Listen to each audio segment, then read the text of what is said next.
What went wrong? You started with the best of intentions to apply the coolest kind of number crunching ever in order to improve the efficiency of large-scale operations. But that's somehow gotten you entangled in all sorts of hazardous ethical dilemmas. How did we get here, and what do we do next? In this video, I'll wrap up our coverage of the ethical and social justice concerns that arise with the deployment of machine learning. I'll encourage you to contribute to designing ethical standards for machine learning and to take an interest in the topic rather than just seeing it as a hindrance to productivity. Because here's the thing. When you use machine learning, you aren't just optimizing models and streamlining business,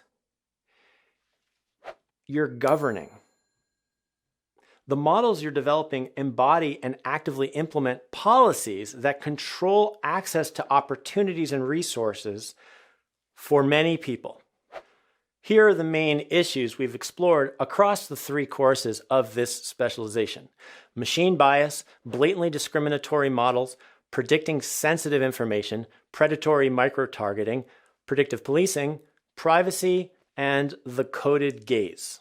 So it's a lot, and yet we aren't going to shut down machine learning. That would be like outlawing knives. They're dangerous, but we usually just use them to chop vegetables. And boy, would that be hard to do without knives. Likewise, machine learning makes important things work much better, from everyday logistics to healthcare.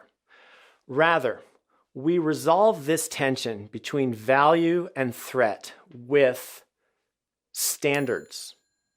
We must establish standards as individuals and as companies, and ideally as a self-regulating industry. The agreement we collectively come to for machine learning's position in the world and how it's managed is central to the massive cultural shifts we face as we fully enter and embrace the information age. Now, establishing standards is far from easy. Most efforts stop short of any real progress. That's because they overlook the true nature of this task, which is that, first and foremost, we must take on the setting of standards as a form of social activism rather than an exercise in public relations. Activism, as in working for social change. But what's happening now without that orientation is that most proposed standards or principles for machine learning protect a company's public image rather than protecting the public. They sound nice, but they say next to nothing. You'll see declarations that include things like be fair, avoid bias, ensure accountability, protect privacy, and be socially beneficial. These are vague platitudes that don't do much to guide concrete action. Fairness and bias are subjective, like precisely which fairness measure for which application under which circumstances.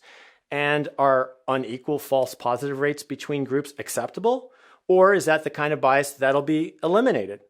And what exactly counts as a violation of privacy? If you don't get more specific, you aren't really saying anything. So, to try and help get things moving, I'll suggest some standards that are at least on the way to being well-formed, perhaps as a basis with which to get started. Prohibit discriminatory models that take a protected class as input. Implement model transparency for predictive models used in the public sector that determine rights and resources, such as bail and unemployment benefits. Provide open access for full model auditability, and also disclose the performance standards and the actual performance itself. How are the relative costs for false positives and false negatives? That is, what's the trade-off between, for example, the number of needlessly jailed defendants and those released but rearrested? What is the exact standard for machine bias? And what response is implemented if unequal false positive rates are observed across groups? Reclaim ground truth. When training models that render consequential decisions, adjust for estimated disparities in ground truth. Deliver on the right to explanation. Whether in the public or private sector, individuals denied an application, be it for financial credit, housing, or even freedom from jail, should be given an explanation as to how the model derived their score and how that score influenced the final decision. Educate decision makers who use risk scores. When model scores are handed over to humans to inform their decisions, ensure the decision makers are properly educated on the limits and caveats behind each estimated probability, the history and limitations of the data sourced to train the models, and the variables input to the model. Diversify your analytics team. Staffing for each machine learning project must exercise inclusivity in order that the models it develops also achieve inclusivity. As Coursera co-founder Andrew Ng said, the AI community itself has a diversity problem. A narrow perspective can lead to severely flawed work if we overlook factors like skin color when we collect and annotate datasets or validate results. Without diverse teams, instead of building AI systems that help a cross-section of people, we open doors for some while locking out others. And finally, apply machine learning to improve social justice. Beyond averting the possible downsides of deploying this technology, make a commitment to actively apply its power for good. This includes the social good applications we discussed in the second course, using models to target rehabilitation just as much as to target punishment, and seek to gain approval for model score calibrations to adjust for historically disenfranchised groups. Let's tap machine learning's power not only to improve the financial bottom line, but also to improve the bottom line on social justice, an objective for which it has just the same awesome potential. Let's embrace the unprecedented opportunity to do so.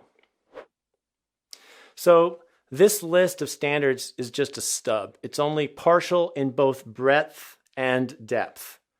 This is the beginning of a conversation, not its conclusion. If you're a thinking and caring person, you've got just as much a right to take an authoritative role on this as anyone. And you're the one who's going to be out there putting the power of machine learning to use. My only request is that you put it to good use.